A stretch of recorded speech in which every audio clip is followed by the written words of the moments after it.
It's the power of love and friendship. People reaching out to you, friends that I know care. You grow so close to your friends and your family. You learn who your true friends are. I found out how many friends and great friends that I've really got over the years. And the safety net of human beings that I have is really just unbelievable. And it's what helps you. You need that. You can overcome it with the family and friends that you have. But what was astonishing about the whole situation was that it pulled all of my friends together.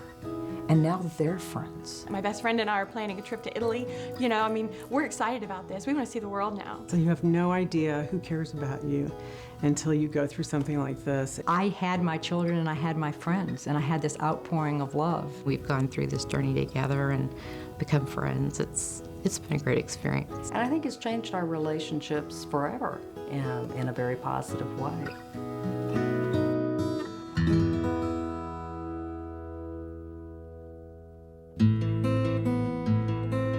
It was a month after my 40th birthday, and I felt a lump. After mammogram and ultrasound and biopsy, they came back and they told me that I had breast cancer. So that meant that I was going to have to undergo chemotherapy and radiation and the whole gamut. My daughter was just starting middle school, and I remember coming home from the doctor's appointment, and so she said, "So what did the doctor say?" And you know, right then you're like, how do you tell your child that you have cancer? I told her, I said, you know, I have cancer. And she just started crying, and I said, but you know what? We're so lucky. We live in the most amazing time in the most amazing place. I said, I've got this awesome team of doctors, and we're Hazens and we're fighters. I said, and we're gonna get through this. I think that if you go in there with a positive attitude, that'll serve you well. So I did. I went through 24 weeks of chemotherapy, and then I did a double mastectomy. I opted for that. And then I did 6 weeks of radiation. And then 6 months later, I did reconstructive surgery. I'm a runner, and so I ran through 17 weeks of chemotherapy.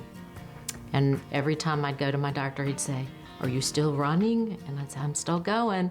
And finally I came in and he goes, "You still running?" I was like, they got me this time. I said, but I'm gonna be back. My sister-in-law used to call me the itsy bitsy spider because I'd crawl up the water spout, and then I'd have a surgery, and then I'd get knocked down, but there I'd be climbing back up again. It's difficult.